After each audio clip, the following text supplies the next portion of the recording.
तो आज मैं बात करने जा रहा हूँ इवेंट A5 की।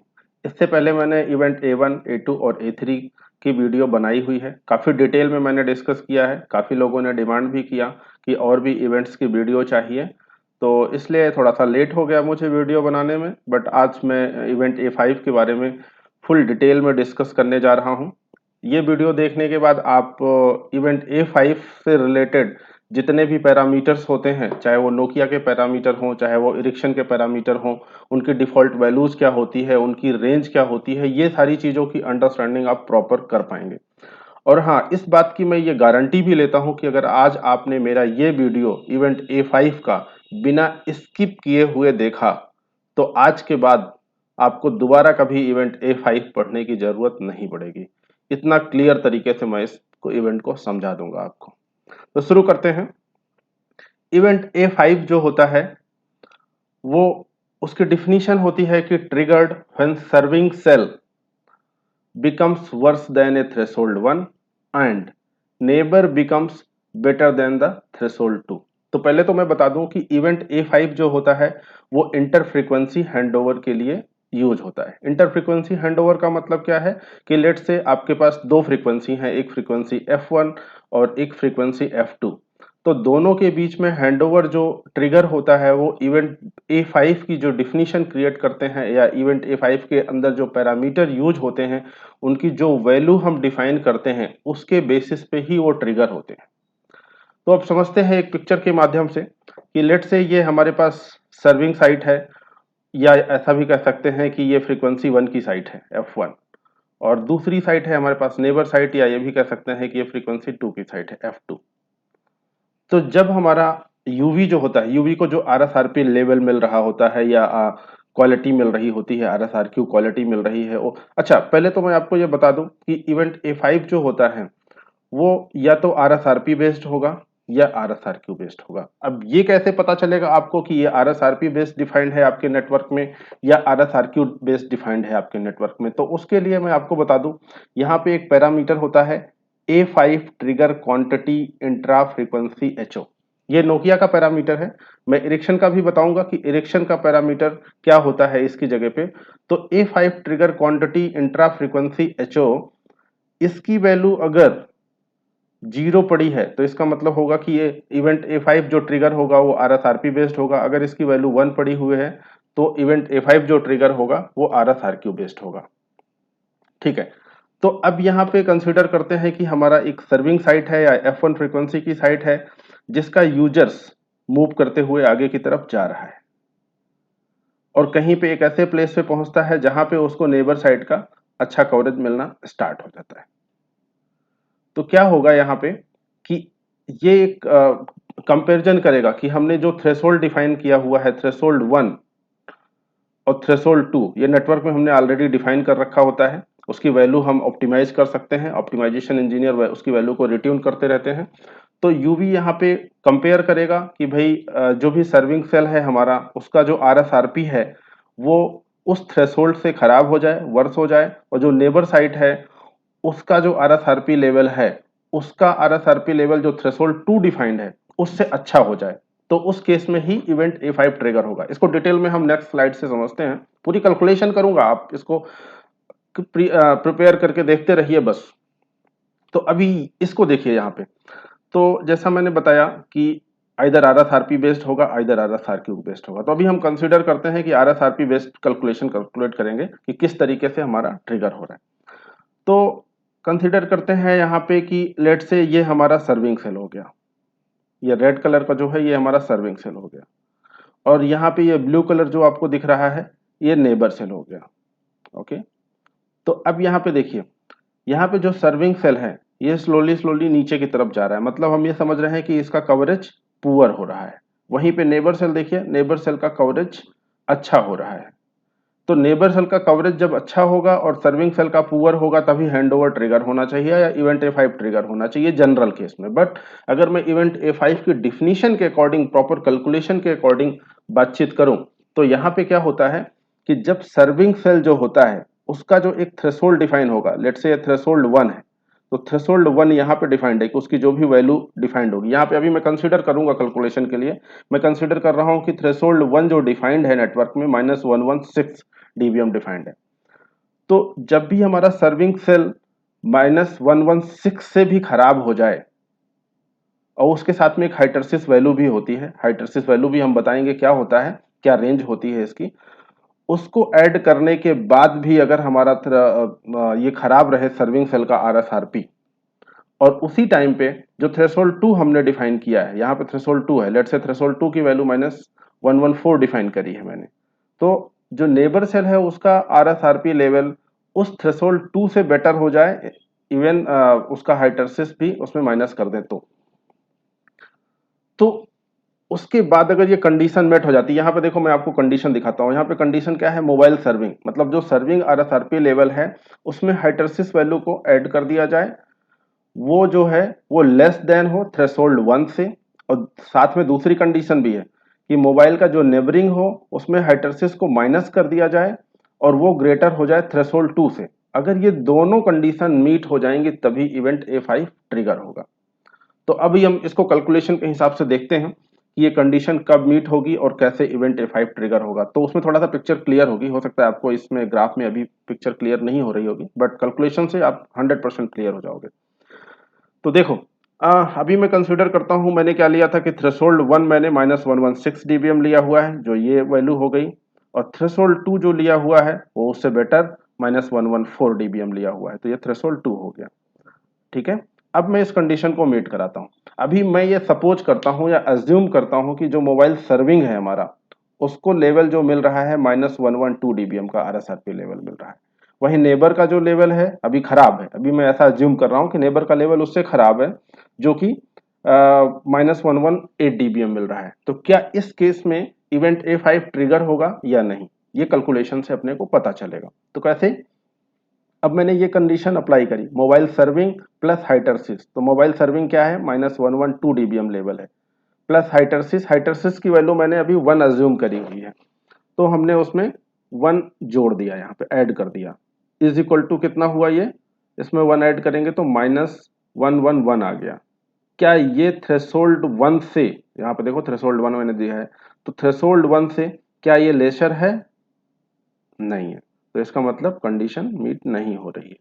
पहली कंडीशन तो मीट नहीं हो रही, कंफर्म हो गया। अब दूसरी कंडीशन को चेक कर लेते हैं, मतलब पहली कंडीशन का जो दूसरा पार्ट है, दूसरे पार्ट में क्या करें, मोबाइल नेबरिंग, मोबाइल नेबरिंग का लेवल क्या है -118 dBm, -118 dBm ले लिया, उसमें माइनस हाइटरसिस करना है, सॉरी ये माइनस करना है, ओ माय बैड, माइनस करेंगे तो ये हो जाएगा -119 dBm। ओके, तो क्या -119 dBm ग्रेटर है -114 से, नहीं, तो इसका मतलब ये कंडीशन भी मीट नहीं हो रही, मतलब थ्रेशोल्ड 2 है -114। तो पहली कंडीशन और पहला पहला क्वेश्चनरी और दूसरा, ये दोनों मतलब मीट नहीं कर रहे हैं, दोनों सिचुएशन मीट नहीं कर रही, तो इवेंट A5 ट्रिगर नहीं होगा। ठीक है, तो अभी कंडीशन नंबर 2 पे बढ़ते हैं। अभी तक मेरा सर्विंग लेवल था -112 और नेबरिंग का लेवल -118 था। अभी अज्यूम करते हैं कि हमारा सर्विंग का लेवल और पुअर होता जा रहा है, मतलब यूवी जो है वो हमारा सोर्स साइड से थोड़ा सा दूर की तरफ जा रहा है, तो उस केस में सर्विंग लेवल आरएसआरपी लेवल पुअर हो रहा है और नेबरिंग लेवल अच्छा हो रहा है। तो वो कैसे, सर्विंग लेवल अभी हमारा पुअर हो गया, -112 से -115 आ गया और पुअर हो गया, और जो नेबरिंग था हमारा -118 वो थोड़ा सा अच्छा हो गया -112। ये मैं ऐसा अज्यूम कर रहा हूं, क्योंकि जब भी हमारा यूवी सोर्स साइड से नेबर साइड की तरफ जाएगा तो सोर्स साइड का कवरेज पुअर होता जाएगा और नेबर साइड का कवरेज अच्छा होता जाएगा। तो अब इस वैल्यू पे हम इन दोनों कंडीशन को अप्लाई करके देखते हैं कि क्या मीट हो रही है कंडीशन या नहीं। तो देखो मोबाइल सर्विंग क्या है -115, मैंने -115 ले लिया, प्लस हाइटरसिस जोड़ दिया 1 हो गया, उसके बाद इसको कैलकुलेट किया तो -114 आया, इसको कैलकुलेशन पे -114 आया। अब क्या -114 जो हमारा थ्रेशोल्ड 1 था -116 उससे लेस है, नहीं है, तो ये कंडीशन मीट नहीं हो रही है। अब इसको चेक कर लेते हैं, मोबाइल नेबरिंग माइनस हाइटरसिस, तो मोबाइल नेबरिंग मेरा है -112, इसमें मैंने माइनस किया, अगर एक माइनस करेंगे तो ये हो जाएगा -113। ओके। तो -113 ग्रेटर है -114 से, यस, ये कंडीशन मेट हो रही है। लेकिन इवेंट A5 ट्रिगर नहीं होगा क्योंकि ये दोनों कंडीशन, यहाँ पे ये दोनों सिनेरियो मेट होने चाहिए, तभी इवेंट A5 अकर होगा। तो अभी देखो यहाँ पे भी इवेंट A5 नहीं हुआ। अब नेक्स्ट कंडीशन पे हम ट्राई करते हैं कि अभी हम सपोज करते हैं कि यूवी हमारा सोर्स साइड से और दूर चला गया। पहले क्या था, सोर्स साइड का लेवल -112 dBm मिल रहा था, थोड़ा सा दूर गया तो -115 dBm हो गया, और थोड़ा सा दूर गया तो मैं एज्यूम कर रहा हूं कि सोर्स साइड का लेवल -119 dBm हो गया। वहीं पे नेबर साइड का लेवल पहले -118 था, अब नेबर साइड का थोड़ा सा अच्छा हो गया, -112 हो गया, अब और अच्छा हो गया इस कंडीशन में, तो -110 हो गया। तो अब इस सिचुएशन में हम कैलकुलेट करते हैं कि हमारा इवेंट A5 ट्रिगर होगा या नहीं, कंडीशन मीट होगी या नहीं। तो इसको कंसिडर करने के लिए मोबाइल सर्विंग मैंने -119 ले लिया, प्लस हाइटरसिस इस कंडीशन को मीट करा रहे हैं 1 किया, तो ये हो गया -118। अब थ्रेशोल्ड 1 मैंने डिफाइन किया था -116। तो क्या देखो ये कंडीशन मीट हो रही है, -118 is less than 116, yes, this condition met हो रही है। ओके, अब हम इसको चेक कर लेते हैं। मोबाइल नेबरिंग माइनस हाइटरसिस, तो मोबाइल नेबरिंग है मेरा -110, -110 लिया मैंने, फिर यहाँ पे माइनस लगाएंगे, 1 करेंगे तो ये हो जाएगा -111। ओके, ये मैंने थोड़ा सा स्लाइड बनाते समय गलती कर दी थी, तो -111 हो गया। ओके, तो क्या -111 ग्रेटर है -114 से? यस, -114 ये हमारा थ्रेशोल्ड 2, तो थ्रेशोल्ड 2 से ग्रेटर है, यस, तो ये कंडीशन भी मेट हो रही, मतलब ये दोनों सिनेरियो मेट हो रहे हैं, दोनों कंडीशन मेट हो रही हैं। तो इसका मतलब है कि इवेंट A5 हमारा ट्रिगर होगा। तो आप यहाँ पे समझ गए कि ये जो है हमारा सर्विंग लेवल जो है वो पुअर होता जाए, और उसमें हाइटरसिस वैल्यू को हम ऐड कर दें, ये जो हाइटरसिस दिया हुआ है वो ऐड कर दें, और वो वैल्यू अगर थ्रेशोल्ड 1 से भी लेशर हो जाए, तो वहीं सेकंड केस में अगर हमारा नेबरिंग जो होगा, नेबरिंग वैल्यू में हाइटरसिस वैल्यू को हम माइनस कर दें, उसके बाद अगर वो हमारा RSRP लेवल थ्रेशोल्ड 2 से ग्रेटर हो जाए, तो ये दोनों कंडीशन अगर मेट हो जाती हैं तो इवेंट A5 ट्रिगर होता है। ठीक है, अब इवेंट A5 देखो, ये कंडीशन सिर्फ मेट होने से ही इवेंट A5 ट्रिगर नहीं होगा, इसमें कुछ और भी पैरामीटर्स हैं जो अपना रोल प्ले करते हैं, उसके बाद ही वो इवेंट A5 होता है। तो उसको हम समझते हैं कि वो और कौन से पैरामीटर हैं जो अपना रोल प्ले करते हैं यहाँ पे। तो अभी आप यहाँ पे देखिए, इवेंट A5 के ये सारे पैरामीटर्स हैं जो यूज होते हैं।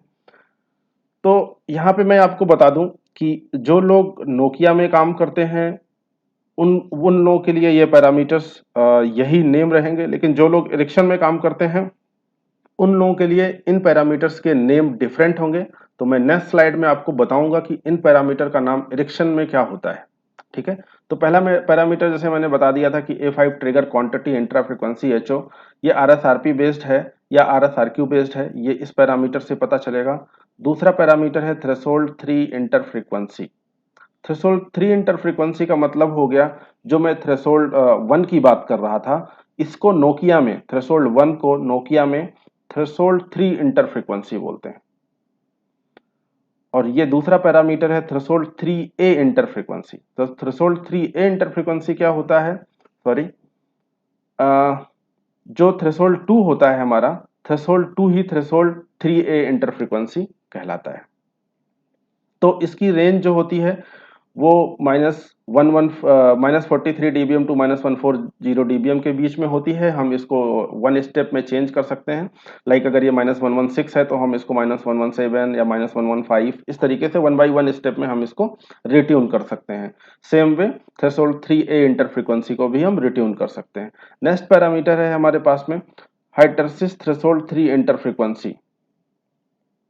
सो हाइटरसिस थ्रेशोल्ड 3 इंटर फ्रीक्वेंसी, तो जो भी मैं बात कर रहा था यहाँ पे ये हाइटरसिस की, तो ये हाइटरसिस ये कॉमन वर्ड है। इसको अगर मैं नोकिया के टर्मिनोलॉजी में बात करूं तो नोकिया में इसको हाइटरसिस थ्रेशोल्ड 3 इंटर फ्रीक्वेंसी बोलते हैं। इसकी जो रेंज होती है 0 टू 15 dB के बीच में होती है, और इसको हम 0.5 dB के बीच में चेंज कर सकते हैं, स्टेप में चेंज कर सकते हैं। इसकी डिफॉल्ट वैल्यू, वैसे मैं जो यूज करता हूँ वो जनरली 1 करता हूँ, तो आप भी इस तरीके से इसको यूज कर सकते हैं, 1 भी कर सकते हैं, 0 भी कर सकते हैं, अपनी रिक्वायरमेंट के अकॉर्डिंगली।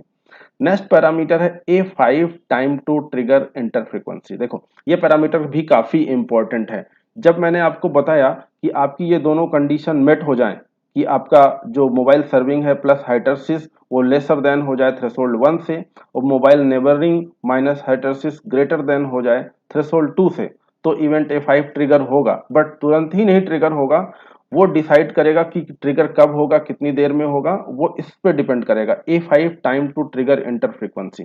तो ये क्या होता है कि वो जो कंडीशन मेट होगी, वो कंडीशन अगर लगातार उस उतने टाइम तक मेट होती रही, जो भी टाइम फ्रेम मैंने यहाँ पे डिफाइन किया होगा, लेट से मैंने 256 डिफाइन किया है, तो अगर ये दोनों कंडीशन ये 250 मिली सेकेंड तक मेट होती रही, तभी इवेंट A5 ट्रिगर होगा। ये नहीं कि जैसे ही मेट हुआ वैसे ही इवेंट A5 ट्रिगर हो जाए, नहीं, जो भी वैल्यू हम डिफाइन करेंगे उसके अकॉर्डिंग ये करेगा। तो इसकी जो रेंज होती है वो 0 टू 5120 मिली सेकेंड के बीच होती है। आप अपनी रिक्वायरमेंट के अकॉर्डिंग इसको रिट्यून कर सकते हैं और चेंज कर सकते हैं। डिफॉल्ट वैल्यू नियर बाई ज्यादातर लोग 256 320 मिली सेकेंड इसको रखते हैं। नेक्स्ट पैरामीटर की बात करूं जो कि इवेंट A5 के अंदर यूज होता है, तो वो है A5 report interval inter frequency. तो ये क्या है, इवेंट A5 का जो ट्रिगरिंग का इंटरवल होगा वो कितना होना चाहिए, तो वो डिफाइन करते हैं हम इस पैरामीटर के अंदर। इसकी डिफॉल्ट वैल्यू मैं यूज करता हूं 240 मिली सेकेंड, और इसकी जो रेंज होती है 120 millisecond to up to 60 minute तक जाती है। तो आप इसके अकॉर्डिंग ही इसको रिट्यून कर सकते हैं। अब मैं बात करूंगा कि इन पैरामीटर्स को जेनेरिक टर्म में क्या बोला जाता है, और नोकिया के टर्म में क्या बोला जाता है, और इरिक्शन के टर्म में क्या बोला जाता है। तो जैसे मैंने पहला पैरामीटर की बात करूं कि थ्रेशोल्ड 1, तो इसको नोकिया में बोलते हैं थ्रेशोल्ड 2 इंटर फ्रीक्वेंसी। वहीं इरिक्शन में इसको बोलते हैं A5 थ्रेशोल्ड 1 RSRP। अब मैं आपको एक चीज बता दूं यहाँ पे, जैसे थ्रेशोल्ड 3 इंटर फ्रीक्वेंसी लिखा हुआ है, तो इसमें मैं अगर आज से काफी टाइम पहले की बात करूं, कई साल पहले की बात करूं, तो मुझे भी यहाँ पे थोड़ा सा डाउट होता था। मुझे ऐसा लगता था कि ये जो पैरामीटर है थ्रेशोल्ड 3 लगा हुआ है तो इवेंट A3 का पैरामीटर होगा। तो नोकिया का जो पैरामीटर है वो थोड़ा सा कुछ इस तरीके से कंफ्यूजिंग है, लेकिन जब आप उसको स्टडी करते हैं तो चीजें समझ में आ जाती हैं। वहीं इरेक्शन का जो पैरामीटर है उसमें क्लियर लिखा हुआ है A5 थ्रेशोल्ड 1 RSRP। तो ये कंफर्म हो गया कि भाई ये इवेंट A5 का पैरामीटर है और थ्रेशोल्ड 1 है। जबकि यहाँ पे थोड़ा सा चांसेज होता है कि जब तक आप स्टडी ना करें आपके लिए थोड़ा सा डाउटफुल हो सकता है। अब बात करते हैं सेकंड पैरामीटर की, थ्रेशोल्ड 2 की। तो थ्रेशोल्ड 2 को हम नोकिया में बोलते हैं थ्रेशोल्ड 3A। मतलब थ्रेशोल्ड 1 को सिर्फ 3 लगाते थे और यहाँ पे 3A लगा दिया हमने, इंटर फ्रीक्वेंसी। वहीं इरिक्शन में इसको बोलते हैं A5 थ्रेशोल्ड 2 RSRP। ओके। हाइटरसिस को हम क्या बोलते हैं, नोकिया में बोलते हैं हाइटरसिस थ्रेशोल्ड 3 इंटर फ्रीक्वेंसी, और यहाँ पे इरेक्शन में हाइटरसिस A5। सिंपल है ना, इरेक्शन ऐसे यूज करते हैं लोग। फिर time to trigger, time to trigger को नोकिया में बोलते हैं A5 time to trigger inter frequency. Ericsson में इसको बोलते हैं time to trigger A5। Trigger quantity इसको बोलते हैं नोकिया में A5 trigger quantity intra frequency HO, और इरिक्शन में बोलते हैं trigger quantity A5। Trigger quantity यही है, मतलब कि इसमें यह डिसाइड होगा कि हमारा जो इवेंट A5 ट्रिगर होगा वो RSRP बेस्ड होगा या RSRQ बेस्ड होगा, वो इसके अंदर हम डिफाइन करते हैं। ज्यादातर ऑपरेटर इसको RSRP बेस्ड ही यूज करते हैं, बट आपकी चॉइस, आप इसको RSRQ बेस्ड भी यूज कर सकते हो। नेक्स्ट पैरामीटर है ट्रिगर इंटरवल। तो कितनी देर बाद वो इवेंट अगेन ट्रिगर होगा, वो इसके अंदर डिफाइन होता है। नोकिया में इसको बोलते हैं A5 report interval inter frequency, और इरिक्शन में बोलते हैं इसको रिपोर्ट इंटरवल A5। तो ये सारे पैरामीटर्स हैं। कई बार मैंने देखा है लोग गूगल पे सर्च करते हैं कि इवेंट के अंदर कौन से पैरामीटर्स, इस पर्टिकुलर इवेंट के अंदर कौन से पैरामीटर होते हैं। तो आप इस वीडियो के माध्यम से समझ सकते हैं कि इस पर्टिकुलर इवेंट के अंदर ये सारे पैरामीटर्स हैं जो इम्पोर्टेंट है हमारे लिए। तो जैसा कि मैंने बाकी के वीडियोस में भी सिंपल डेफिनेशन में बताया हुआ है, बाकी के इवेंट्स में, कि इवेंट A5 को अगर मैं अपने जॉब के फॉर्म में परफॉर्मेंस बात करूं तो कब जरूरत पड़ती है, तो उसी तरीके से मैंने इवेंट A5 को भी यहाँ पर डिफाइन किया है कि you got a notice for the company and then looking for a new job. तो इवेंट A5 कब ट्रिगर होता है, एक तरीके से अगर मैं इस ऐसे समझना चाहूँ अपने जॉब की भाषा में, तो लेट्स से कि जैसे आपको कंपनी ने नोटिस दे दिया कि भैया आप देख लो आपका जो भी करना है, तो उस केस में जब आप सर्च करना स्टार्ट करते हैं, जॉब सर्च करना, तो वो एक तरीके का होता है कि भाई आपको जरूरत है, आपकी नीड है, तो उस केस में क्या आप देखेंगे भैया कि ठीक है, हमें जो भी मिल रहा हो, अगर जितनी सैलरी करंट में है उतनी ही सैलरी मिल जाए, वही प्रोफाइल मिल जाए, तब भी स्विच कर लेंगे, क्योंकि आप फायर होने वाले हैं। तो सेम चीज यहाँ पे है कि ये आरएसआरपी मेजरमेंट करता है, और उसको लगता है कि जो आरएसआरपी मिल रहा है मुझे, अगर वो कंडीशन मेट हो जाए, उससे थोड़ा सा भी अच्छा मिल जाए आरएसआरपी लेवल, तो भैया हम स्विच कर लेते हैं दूसरे उस पे इवेंट, दूसरे सेल्स के साथ में या दूसरी फ्रीक्वेंसी के साथ में लैच हो जाते हैं। तो ये था हमारा इवेंट A5 का वीडियो, काफी लंबा हो गया। इसमें भी मैंने शॉर्ट करने की कोशिश करी है, बट अभी इससे ज्यादा शॉर्ट करता तो शायद चीजें समझा नहीं पाता मैं प्रॉपर। तो बताइएगा ये वीडियो कैसी लगी आपको। हाँ, पिछली बार मैंने देखा कि मेरी वीडियो को काफी लोग देख तो रहे हैं, बट यार आप लोग लाइक भी नहीं कर रहे हो। तो मैं आपको बता दूं, मुझे काफी एफर्ट लगता है एक वीडियो को बनाने में, लगभग 3 से 4 घंटे मेरे जाते हैं इस छोटा सा 10-15 मिनट का वीडियो बनाने में। तो आपसे रिक्वेस्ट है कि एटलीस्ट आप कमेंट कर दो, लाइक कर दो, शेयर कर दो, लोगों के बीच में इसकी रीच हो, इससे मुझे थोड़ा सा प्रोत्साहन मिलेगा, तो मैं और भी वीडियोस बनाऊंगा। मुझे लगता है यार, जब लोग देख ही नहीं रहे हैं तो मेरा एफर्ट फालतू में जा रहा है, तो फिर थोड़ा सा लगता है कि यार क्या मैं कुछ और काम करूं इसके बदले। तो अगर आप चाहते हैं कि मैं इस तरीके के वीडियो बनाता रहूं, तो आप लोगों से रिक्वेस्ट होगी कि प्लीज जो है वीडियो को लाइक करो, शेयर करो, सब्सक्राइब करो। Thank you very much.